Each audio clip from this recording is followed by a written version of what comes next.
Hello traders, welcome to your daily market update for Tuesday the 31st of March 2015. It's the end of the first quarter for 2015 and that means that we have money flowing around as fund managers, banks, other equity managers, hedge funds all look to square away their accounts for the end of quarter and to make their books look good, and also if they are managing portfolios that have to be somewhat balanced to a certain criteria due to the regulations, they will also be squaring away their equity flows. Now, we've seen a big divergence in economies, and the quantitative easing program's been the biggest one from the Eurozone, and that threw a lot of money into European equities as if you have a look at the stock markets, the DAX, the CAC, the FTSE, they've all been really good outperformers.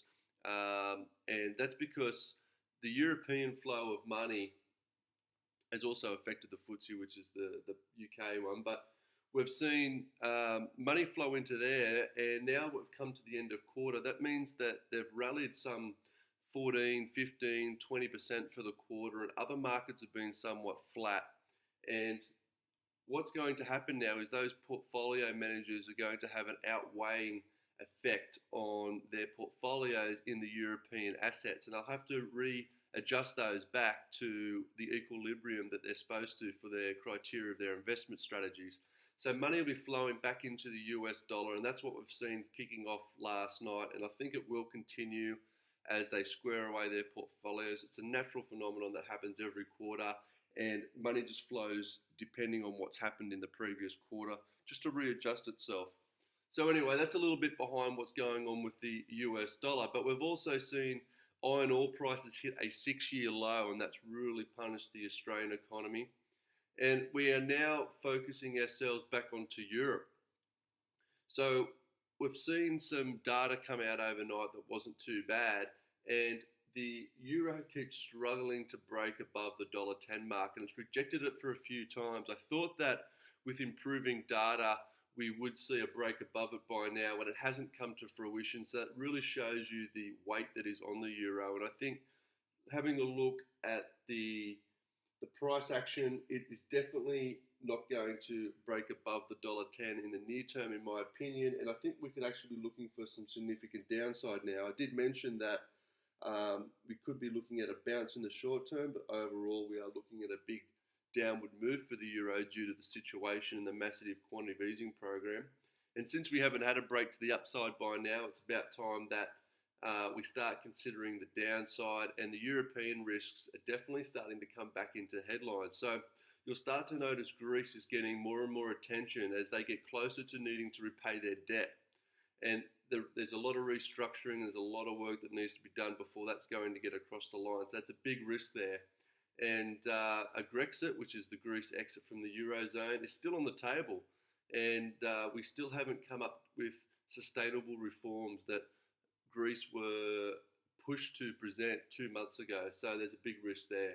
The ECB minutes on Thursday, or this Thursday, sorry, will be released. And the last meeting seen the euro move to 11.5-year lows because of the quantitative easing program and the dilution of the dollar, and that hasn't gone away. In fact, it's still going on, and the bounce was somewhat of a dead cat bounce in my opinion in the short term. And in the long term, we'll definitely be moving lower because what they are doing is quite substantial.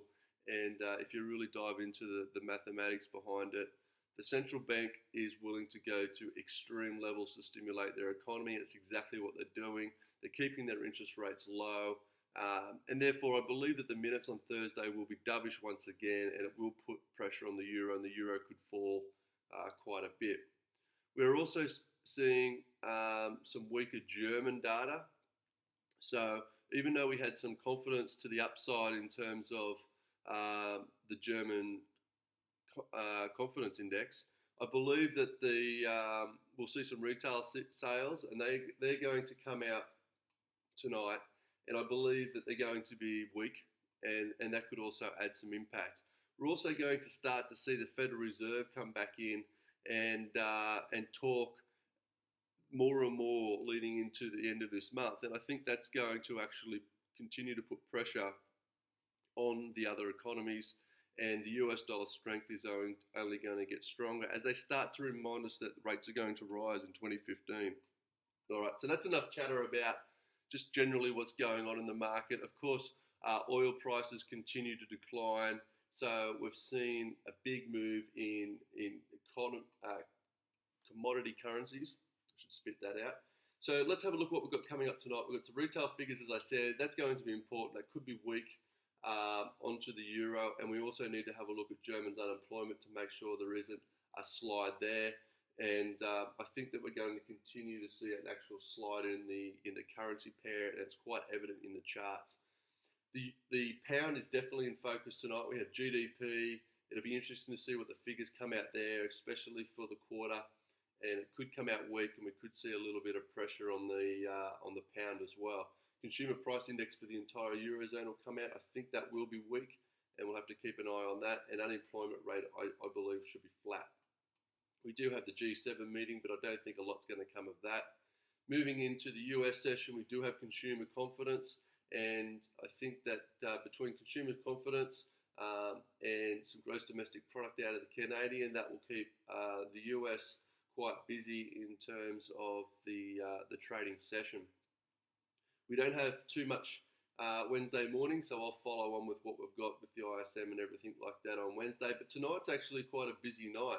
If I get rid of, if I put in some filters here and just show you the key important data, as you can see, this week we have a fair bit of really volatile data, and tonight happens to be the most busiest, followed by Friday's non-farm payrolls.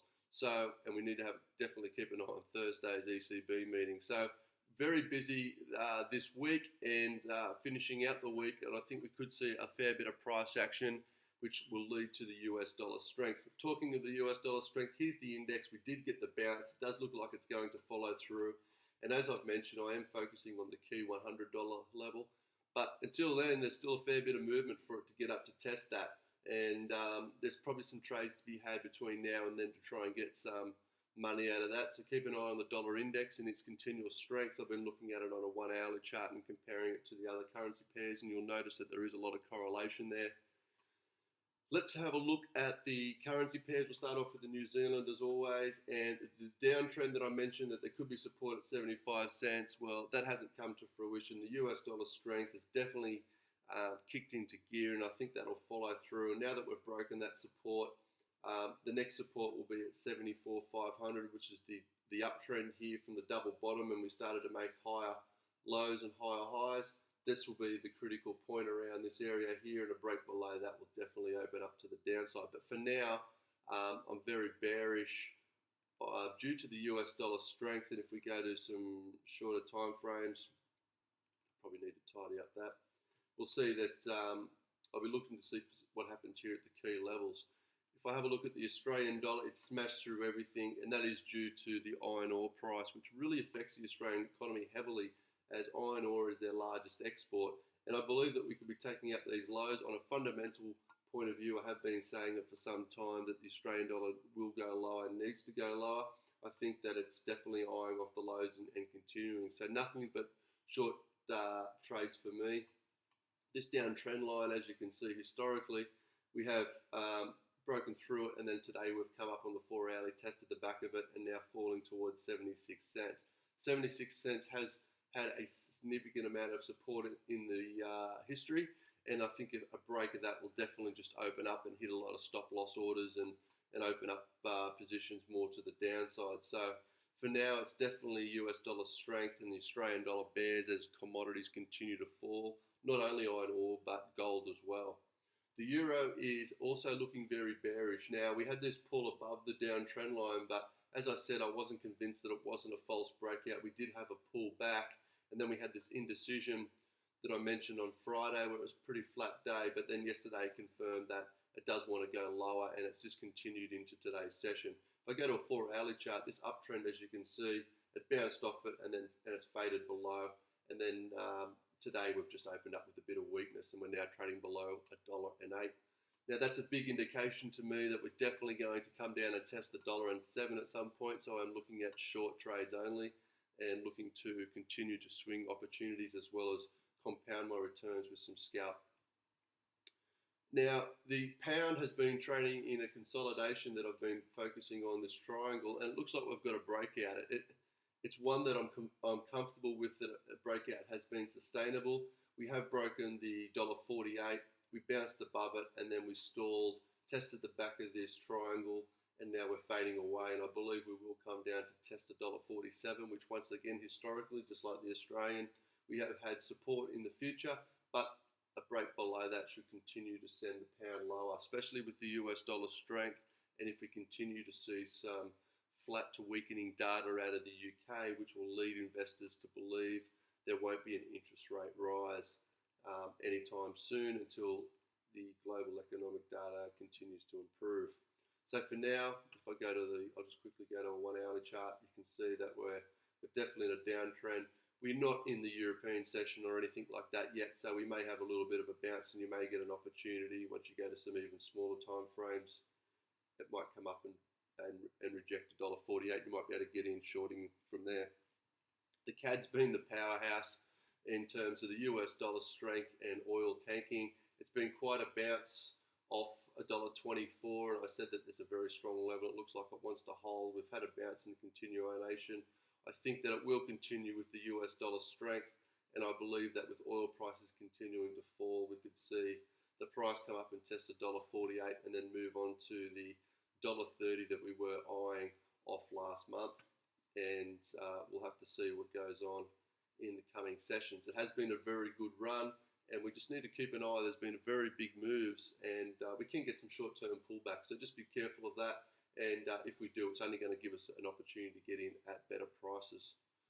The US dollar versus the Japanese yen, we have had a bounce, and I said that I wanted to see a bounce before I was convinced of the longs. Well, we've got it.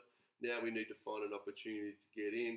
However, we do have this downtrend line, historically speaking, and we just need to get above that and above $1.21 before we are clear of any possible rejections. But if you want to take a riskier trade, we could get a little bit of a pullback, and you might be able to swing trade that north in anticipation of it breaking through and coming up to test the $1.21.